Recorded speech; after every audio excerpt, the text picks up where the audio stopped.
Урматтуу төрагалык кылуучу. Бир гана сураныч, мына ушул болчу да, сизден бир гана сураныч.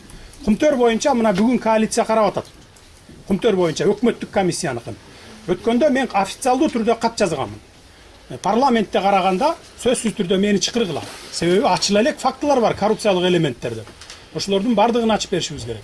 Бул жеке Жапаровдун гана маселеси эмес Кумтөр, сиздики дагы.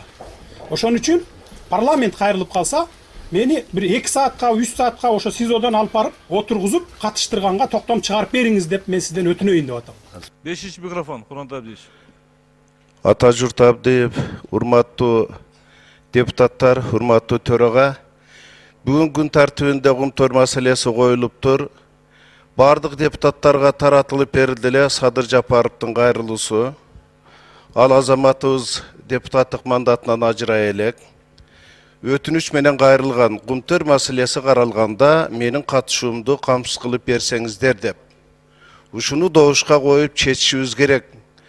Садыр Жапаровду да алып келип, катыштырып, ал дагы бир өзүнүн оюн айтсын. Мамлекеттик комиссия отчет берип атканда, ушуну чечип беришиңизди суранат элем, урматтуу төрага. Рахмат. Асылбек Шарипович, азыр Курмантай Абдиевич туура айтты. Садыр Жапаров Жогорку кеңештин комиссиясынын төрагасы, депутат, аны эч ким анын иммунитетинен алган жок. Ошон үчүн аны дагы обеспечитсеңер Садыр Жапаровдун келишин. Мына чындыкты айтам деп Садыр Жапаров түрмөдө отурат. Жалгыз депутат аягына чыгып ушуну эч бир соодалашууга барбай, бир тыйын албай, эч ким менен. Мына ошондой болуп туруп, азыр мына көрүп атасыңар, мыйзамсыз түрмөдө отурат. Урматтуу депутаттар. Урматтуу депутат Улукбек Тошубаевич, карайбыз бул маселени. Чыкпаңыздар. Эл күтүп атат, карайбыз. Курмантай Абдиевич, сиз көтөргөн маселе боюнча фракциянын каты келген. Мен сотко жөнөткөнмүн. Азыр кабары боюнча аппарат иштеп атат. Сотко жибергенмин. Мыйзам боюнча сот чечет экен. Верховный эмес, Первомайский суд. 3-чү микрофондон өтөт. Урматтуу депутаттар, өткөндө биз депутаттык комиссиянын жыйынтыгын караганда ишенбегендей кылып туруп мамлекеттик комиссия түздүк да. Эми азыр ошонун канчалыгы чын экен, чын эмес экен угушубуз керек, бул биринчиден. Экинчиден, Асылбек Шарипович, сизге мына биз 2 ай мурда фракциянын атынан атайын сураныч кат жибергенбиз, фракциянын чечимини Садыр Жапаровду камсыз кылып бериңиздер деп. Сиз азыр айттыңыз, тиги сот чечет деп. Сот билеби бүгүнкү күндө именно каралып аткан. Себеби сот алып келип туруп 1 айга берге жашатып кое албайт да. Именно 20 күнү саат 9:30 каралып атканын билеби. Эгерде биле турган болсо, эмне иш чара баягы кагазыңыздардын бир копиясын берип коесуздарбы? Кеттиби, кетпедиби? Же жөн эле биз сотко шылтап эле? Сураныч сизден ушуну камсыз кылып берсеңиз, ушу кишинин бияка катышуусун. Азыр беребиз кагазды сиздерге. Макулбу? Урматтуу Асылбек Шарипович, жаңы мен кайрылуума мага аппараттан алып келип берди. Бул жерде Первомайский районунун судья Субанкуловдун Абдылдаевка берген жообун алып келип берди. Бул жерде айтып атат, айыпкер соттон качып кетет, же болбосо ушу соттук процессти акыйкат жүрүшүнө залакасы тиет, ошон үчүн мен сизге отказ берип атам деген мааниде келди да. Мындай жооп келишинде бизде күмөнүбүз жок эле. Себеби ата журттун айтканын соттор жасабайт. Ошого эгерде чындыгында өткөндө сотто да бул киши айтты да, мени камсыз кылып бериңиз, ошол парламентте ушу маселе каралып атканда. Себеби комиссияда айтылбаган, комиссиянын корутундусунда жазылбаган айта турган сөздөрүм бар. Именно ушу коррупциялык схемалар боюнча, башкалар боюнча. Биз ал боюнча билбейбиз. Бизге да кызыктуу болуп атат. Жалпы элге да кызыктуу болсо керек, ошол киши эмне айтат деп, ушул справкаларга жазылбаган дагы эмне айта алат деп. Ошого суранат элем, бир добушка салып туруп, жогорку кеңештин атынан Жогорку кеңештин кепилдиги менен ушул жерге бир жарым күнгө алып келип обеспечить береличи. Себеби ата журттун обращениясын соттор жасабайт. Жогорку кеңештин немесин суранып бир добушка салып коюңузчу, береличи, түштөн кийин келип катышып берсин, сурайынчы. Рахмат, мен айттым эле, Курмантай Абдиевич болду, саат 11-де сүйлөшөбүз бул жерде. 4-чү микрофон. Урматтуу Асылбек Шарипович, урматтуу депутаттар, урматтуу ата журт фракциясынын депутаттары. Сиздерге сураныч кылып кетем. Маселени саясатташтырбай, мынакей мамлекеттик комиссиянын отчетун угуп атабыз. Элибиз күтүп аткан маселени жогорку профессионалдык деңгээлде, жогорку жоопкерчиликтин негизинде иш алып баралы. Анан бөйрөктөн шыйрак чыгарып, Садыр Жапаровду алып келе коюп, бир кандайдыр бир асмандан түшө турган айта турган эч нерсе жок. Айта турган сөз мен өзүм сөзүмдө да айтам. 2009 жылы ушул коррупциялык, кылмышкерлик келишим түзүлүп атканда ошол эле Садыр Жапаров ошол коррупцияга каршы комиссияны башкарып турган. Ошон үчүн маселени саясатташтырбай, ишти акырына чыгаралы. Садыр Жапаров жөнүндө биз суранбашыбыз керек, ал келсин деп. Ал келип бул жерде отуруш керек мыйзам ченеминде. Себеби ал Кыргыз Республикасынын Жогорку Кеңешинин депутаты, ушул кумтөр боюнча комиссиянын төрагасы, аны кылмышкер деп бир дагы сот чечелет. Ошон үчүн төрага камсыз кылыңыз. Садыр Жапаров келип бул жерде жоопторду айтсын. Экинчиден, урматтуу Алымбеков, Садыр Жапаров, в отличие вас, ошол Ысык көлдүн кулунумун деп болгон чындыкты айтып элге жеткирди. А сиз болсо ошо уулуу заттар ошол жерде эл ичип атканда унчукпай отурдуңуз. Мына ушул жерде айтыш керек. Ким элге каршы, ким? Бул жерде эч кандай саясат жок. Саясатты азыркы мен авторитеттүү айтып коеюн. Саясатты мына азыркы комиссия жасап атат. Силер ойлобогула, урматтуу депутаттар. Азыр Темир Сариев ушунчалык красиво сүйлөп койса, ошондой экен деп. Жок, бул жерде аябай көп подводный течениялар бар. Азыр суроо жоопто талкууда көп нерсе айтылат. Силер ойлобогула, булар денонсация менен ушул ишти элге жакшы көрүнүп, ушуну бүтүрүп антып мынтип атабыз. Ничего подобного. Денонсация менен ким кылмышкер болду? Ким ушул соглашение кол койду? Ким кыянатты кылды? Ошолордун баарын тең күнөөсүн жаап туруп, анан кийин кандайдыр бир башка жакка нукка бурган атат. Мен ушуну айтып коеюн. Урматтуу депутаттар, бизди дагы колдонуп албасын бул комиссия. Силер бирөөбүз отурган жокпуз да, алар тиги компаниянын яң келип сүйлөшкөндө эмне деп сүйлөштү. Ал табышмактуу келип табышмактуу кетти. Анын сүйлөшкөн сөзүн эч ким билбейт. Алар дайыма кургол келбейт. Асылбек Шарипович, Мыктыбек Юсупович жок экен, фракциянын атынан мага берип турсаңыз, орун басары катары, лидердин орун басары. Мына мырза Алымбековго мен жооп берип коеюн. Балким Садыр Жапаров ошо сиз айткан должностто отурганда болгон коррупциялык схема ким иштетпей койгон же башка бул маселени ким бөгөт койгон? Себеби сиз айтып атпайсызбы, кызматта иштеп аткан деп. Балким ошону айтаттыр. Сиз эмне эле буга неме кечентек деп атасыз, мынтип укпайбыз ал бул деп. Сиз укуңуз келбесе, эл уккусу келип атат. Мындан башка мен мына Темир Аргенбаевичке ыраазычылык билдирем, Артыкбаевга ыраазычылык билдирем. Өтө жакшы справка. Чындыгында буга чейин кандай комиссия иштебесин, ошолорду жаап жашырып алып келген. Мына жакшы чыгып атат. Бирок ал киши айтып атат, өткөндө сотточу айтты да, мен ушул справкага түшпөй калган фактылар бар, ошону элге жеткирип коеюн деп суранычы менен кайрылып атат. Мен дагы билбейм эмне айтарыны. Биз эч ким ата журт билбейт. Ошондуктан эгерде сиз уккуңуз келбесе, эл уккусу келип атат. Дополнительно дагы эмне булардын эми ушул жагы эле достаточно. Бирок мындан ашыкта эмне бар экен уккусу келип атат да. Ошондон сиз ата журтка асылбай эле койсоңуз, саясатка айландырган эч кимдин жери жок бул жерде. Бул биринчи, экинчи жагдай Садыр Жапаров тууралуу. Биз эч кандай саясатты алып чыгып аткан жерибиз жок. Анын өтүнүчү болгон, кайрылуусу, мен кагазга түшүрбөгөн бир топ маселелер айтыла турган. Калып калды эле, ошону жеткирейин мен дагы элге деп. Биз бул комиссияны фракциядан караганда эң жакшы баа берип колдогонбуз, дагы колдойбуз. Бирок тигини да угушубуз керек да, иштин бардыгы ошол комиссиянын парламенттик комиссиядан келип чыккан, аны бардыгыбыз эле билебиз. Бүт эл дагы билет аны. Ошол жагын да эске алып койсоңор да. Рахмат.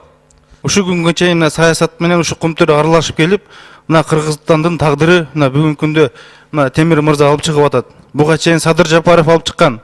Бул жерде чоң саясат бар. Мына эми ошону карап туруп бөйрөктөн чыйрак чыгарбай деп мынакей депутатыбыз айтып атат. Бул туура эмес. Сиздин лидериңиз Өмүрбек Шеркешев мурунку депутаттык созывында да ушу кумтөр боюнча кандай маселелерди көтөрүп келген. Кумтөр элдики болсун деп келген. Сиз ошол ойго каршысызбы бүгүнкү күндө, урматтуу депутат Алымбеков? Эми урматтуу төрага Садыр Жапаров бизден да суранган. Мына кат менен да кайрылганбыз. Эми добушка коюп эле ошол депутатты да ушул жерге алып келип, өз оюн угуп койсок, бунун арманы, ичиндеги күйүк арманы болуп атат бүгүнкү күндө. Ошодон качпай эле бир жарым сааттык бир сөзүн угуп койсок, буга биздин өкмөттүн өкүлдөрү да каршы эмес болуш керек. Сизден суранабыз. Урматтуу төрага ошону өзүңүздүн колуңуз калсаңыз, чоң рахмат. Рахмат, Атажурт Кочкорбаев. Мен да коллегаларды эле колдойм, сиз түшүнүктүү болду деп атасыз, түшүнүктүү болгон болсо, мындай кылалы, Асылбек Шарипович. Сиз өзүңүз инициатор катары эми биздин коллегабыз алгандай болгондо дагы маселе Кумтөр деген маселе Садыр Жапаровдун демилгеси менен көтөрүлгөн. Мына ошол кишинин демилгеси менен ушул деңгээлге жетип атат. Мына ушул нерсени башкы бир эме катары алалы дагы Садыр Жапаровду камсыз кылалы, Асылбек Шарипович. Рахмат. Эми бир Садыр Жапаров келип, ал баарыбыздын мнениябызды бузуп өзгөртүп койбойт. Өкмөттүк комиссия иштептир. Ушун жерде депутатский палата отурат. Эми ал киши келип туруп, эмне өкмөттүн ошол текшерүүсүнү башка жака буруп коебу. Мына азыр бул жерде отурабыз. Өкмөттүк комиссия открытый соглашениени алып келип колуңуздарга таркатып берди. Кандай голосовать этесиздер? Кандай чечим чыгарасыздар? Эмне бирөө жагын биз каршы добуш беребизби ушул соглашениеге? Открытый келип атат өкмөт. Өзүңүздөрдүн оюңуздарды кошуңуздар. Садыр Жапаров келгенден кийин өзгөрүп калабы биздин мнениябыз? 4-нчи микрофон. Рахмат, Эздебука Султанов, урматтуу төрага. Biz qaysı mıyzamdın qaysı reglamentin negizinde bu meseleni götürüp atabız men düşünbey tam. Bu birinci. İkinci mesele bu dünya yüzünde misal üçün bugün kunde mınday qamakta oturgan je bolsam mınday surak berip жүрген adam hiç kaçan gelip durup özüm işim var oturayın degen bu mınday mesele bolgan emas, bolboyt dagı. Jok. Anan endi bul Kumtör meselesi bul birle Sadır Japarov көтөргөн жок муну. Бул бир жолу мындай бир адамды мындай автор кылып койгон тур эмес болчу. Бул маселе 20 жылдан бери көтөрүлүп келаткан маселе. Ошону эми 20 жылдан бери көтөрүлүп келаткан маселени жаап жашырып, бүгүнкү күнгө чейин чыгарбай эми мына саясатка турлап туруп, мына бүгүн ушул Кыргызстан бүгүн кыйналып жүргөн убакта ушуну чыгарган бул тур эмес. Мына өкмөттүк комиссия түзүлгөндө дагы кээ бир партиялар өзүнүн ошо комиссияга мүчөсүн берген эмес, бербей койгон бүгүнкү күндө. Мына ошол боюнча мына өкмөттүн комиссиясынын жыйынтыгы чыкты.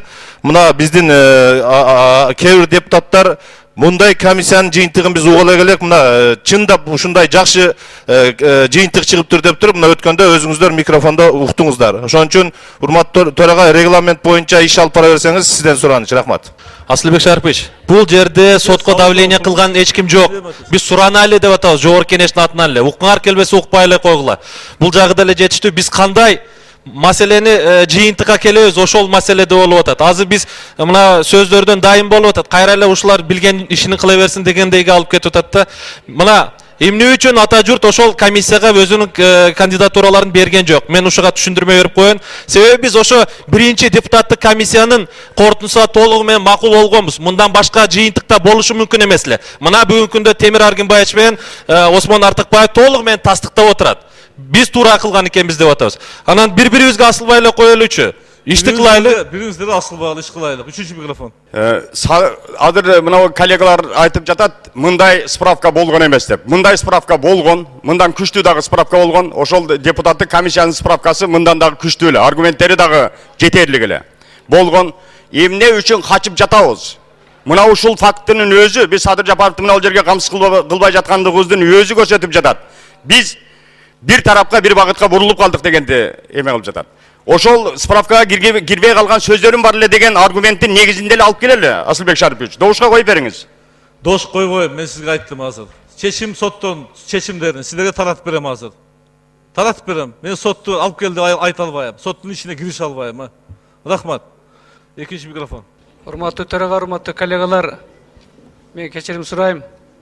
Бул жерде бир топ сөздөр болуп атат. Биз саясатка айландырбай, саясаты жок деп. Мунун баары саясат, урматтуу коллегалар. Биздин жүрүш турушубуз, ичкен тамагыбыз баары саясат. Бүгүнкү караган маселенин тарыхын карасаңар, өтө орчундуу маселе. Кыргызстанда 1-эл үчүн күйгөн премьер-министр өлтүрүлгөн ушул кумтордун артынан. Ушул кумтордун артынан жанакы биздин легендардуу парламент деген депутаттар таралып, эки баштуу парламент пайда болгон. Ушунун кесепетинен азыр 3 депутатыбыз да отурат. Мунун түбүнөн, мунун баары саясат. Анан кээ бир айтып атат, Мурат Мырзадан туура айтты.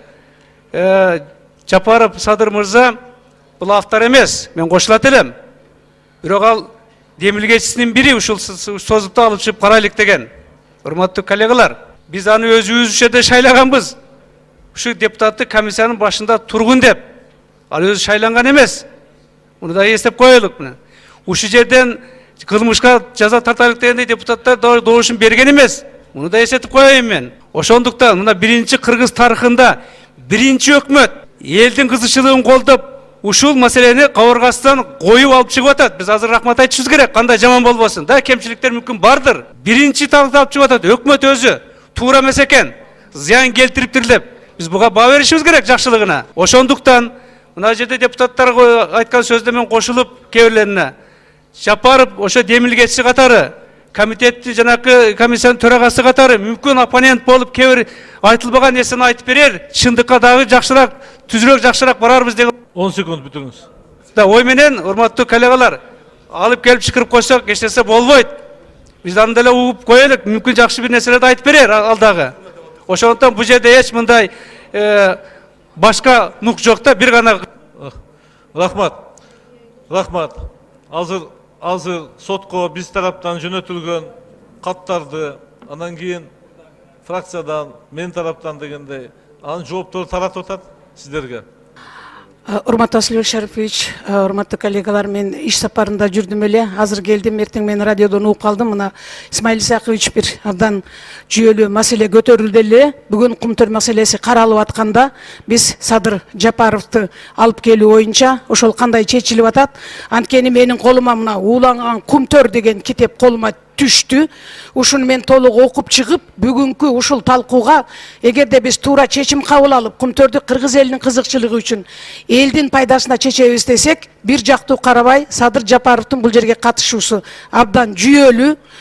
Ошол себептен мен жанагы Исмаил Исаковдун киргизген сунушу канчалык деңгээлде аткарылып атат, ошону мен сизден билейин дедим эле. Мен дагы сунуш киргизет элем. Садыр Жапаровга бүгүн күнөөлүү деп табыла элек, күнөөсү коюла элек.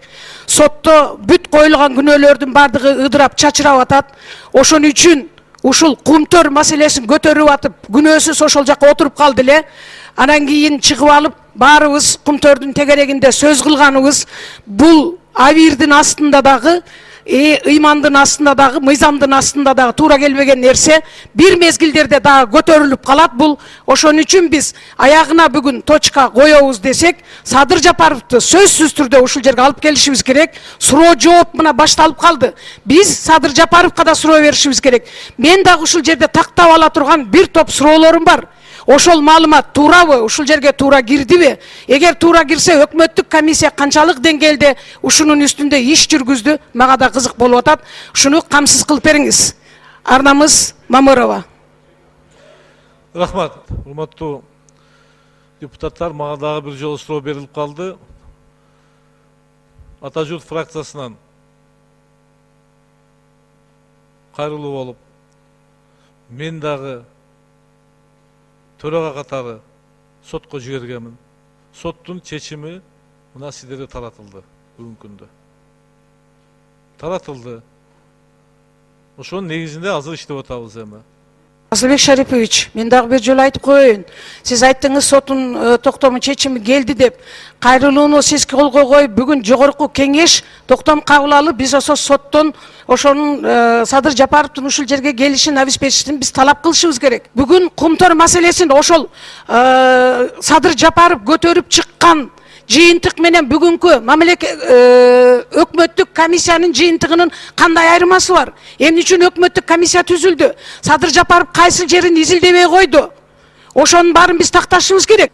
Сиз ошону обеспечить этишин ушул жерден сиз талап кылышыңыз керек. Болбосо палатага колго коюңуз.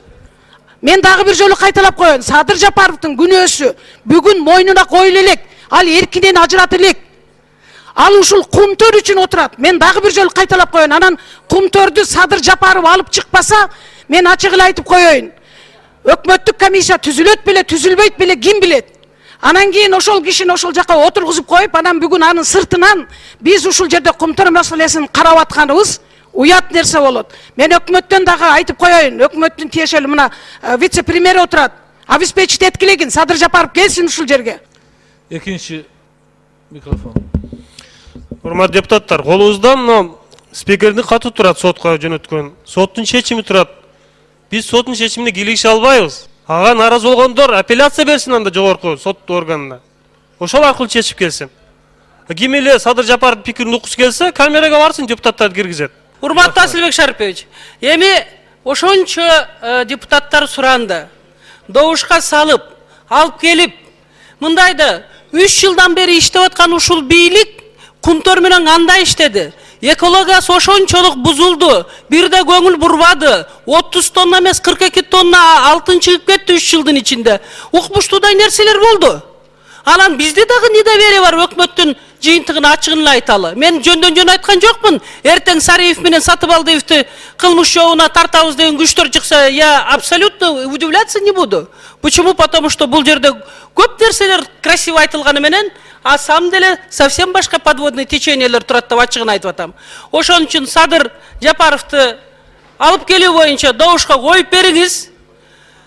Мен ойлойм, депутаттар баары тең андай Садыр Жапаров все равно тарыхта калды. Ошол көтөрүп чыкты, аягына дери чыкты. Эч ким менен соодалашкан жок. Эч кимге мындай өзүнүн диндик каны төгүлгөн Ысык көлдүн ыйыктыгын ошол жигит көрсөтө алды. Анан дагы кандай сөздөрдү айтышыбыз керек сизди ынандырыш үчүн? Урматтуу Асылбек Шарипович, билбейм, ушул бир добушка коюп берип коюңузчу. 3-жолу чыгып атасыз. Кыска айтыңыз, 6 микрофон. Асылбек Шарипович, колго коюп коюңуз. Коомчулуктун астында кимдин ким экенин билсин. Садыр Жапаровду кээ бир менин коллегаларым уккусу келбесе, бүгүн коомчулук уккусу келип турат. Биз ушундай чыга калып, жетим жүгүрүк болгонубуздун айынан 20 жылдан бери байлыгыбызга ээ болбой келдик. Садыр Жапаровду уккусу келбегендер залдан чыгып кетсин. Ушул жерде стенограммага микрофон аркылуу сүйлөсүн, коомчулукка керек болуп атат бүгүн. Колго коюп коюңуз. Эгер каршы болсо коомчулук билсин, коомчулукка ачык болсун. Арнамыс Мамырова. Дош койгоюм, мен сизге айттым азыр. Чечим соттун чечимдерин сиздерге таратып берем азыр. Таратып берем. Мен сотту алып кел деп айта албайм. Соттун ичине кирише албайм. Рахмат. Стенограмма үчүн айтып коелу. Анан кийин бир мындай маалымат бар да, жана Садыр Жапаровду ушул жерге алып кел десе, элдин баары так секирип чычалады да, бир моундай деген маалымат бар. Темир Аргынбаевич, 2011 жылы октябрь айында Түркияга жер титирөөгө гум помощь жөнөтүлүп атыптыр. Ошол гум помощь жөнөтүлүп атканда Кыргызстандан крупный суммадагы алтын чыгып кетип атат деген маалымат түшөт. Ошол маалыматты изилдөө үчүн биздин депутаттар кызыктар болуп калат. Аэропортко звонить этип ошол жүк алып чыгып кетип атканда биздин да жүктөрүбүз бар эле, айтып койгула деп кабар беришет. Бирок кандайдыр бир бүтүрүп коюңуз. Койсоңуз, бир 2-3 депутат сүйлөшүп калышат. Ошонун негизинде кандайдыр бир маалымат жетет дагы, ал жүк ошол күнү жөнөтүлбөй калат. Самолетко толбой калды деп. Эртеси күнү дагы барат Садыр Жапаров. Жок, толбой атат деп, анан кийин ошол күнү түн ичинде ошол самолет Түркияга жөнөтүлөт. Эмнегедир Түркияга барып түшкөндө туура эмес конуп алып, түрктөрдүн токтоп турган самолетунун канатына тийип, кичине авариялык состоянияга туш келет. Бул жерден гуманитардык жардамды түшүргөнгө болбойт, бул аварияга учурап калды деп, ошол самолетту ангарга киргизип, самолеттун гаражына биздин тил менен айтканда, ошол жүктөр түшүрүлүп кетет. Такталбаган маалыматка караганда 3 тонна алтын чыгып кеткен деген маалымат бар. Ушул нерсени мына кумтөр маселеси каралып, алтын маселесинин тегерегинде болуп аткандан кийин биз ушуну тактап, бул маалымат кандайча чыкты эле, ошол мезгилде Садыр Жапаровго ким айтты эле, кандайча кызыктар болуп калды эле деп айтып алайлы десек макул болбой койдуңар. Мен маалымат үчүн, стенограмма үчүн айтып коёюн. Рахмат. Өдөш Аманбаевна, сиз берген маалымат бизде жок. Эгерде ушундай маалымат болсо, муну токтоосуз түрдө укук коргоо органдарына бериш керек. Эгерде мындай маалыматты бирөө катып отурса, мен ойлойм, бул өзүнчө эле Кыргызстан үчүн дагы абдан чоң зыян келтире турган нерсе да. Ошон үчүн токтоосуз түрдө бериш керек, жазып туруп. Укук коргоо органдары бул боюнча иликтөө башташ керек.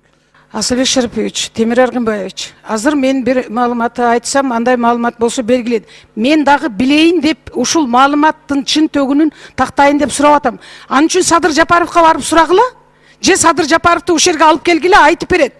Ал каяктан укту, кандай маалымат чыкты, жөндөн жөн эле маалымат шамалдай болуп эле көрүнгөн жерде учуп жүрө бербейт да, туурабы? Эмнеге негиздеп ошондой маалыматты укту, каяктан алды? Садыр Жапаровдон сурап тактап койгула. Бул чоң маалымат, туура айтасыз, Темир Аргынбаевич. Муну деген такташ керек. Мен сизге айтып атам, Темир Аргынбаевич. Асылбек Шарипович болсо ушундай эле учуп эле шашып атат да, эптеп-септеп эле нары бери эле жумдап эсектеп. Шашпаңыз, Асылбек Шарипович. Шашпаңыз. Тарых бул, жооп бере турган мезгил келет. 40 жылдан кийин да чыгып атат. кылык жоруктун бардыгы. Ошон үчүн тактап койгондон эчтеке болбойт. Sizge aşığı men vakt berdim eli karaganda. Oşon üçün siz dağı berdi atasiz. Oşoga ayttım ben boldu деп эле.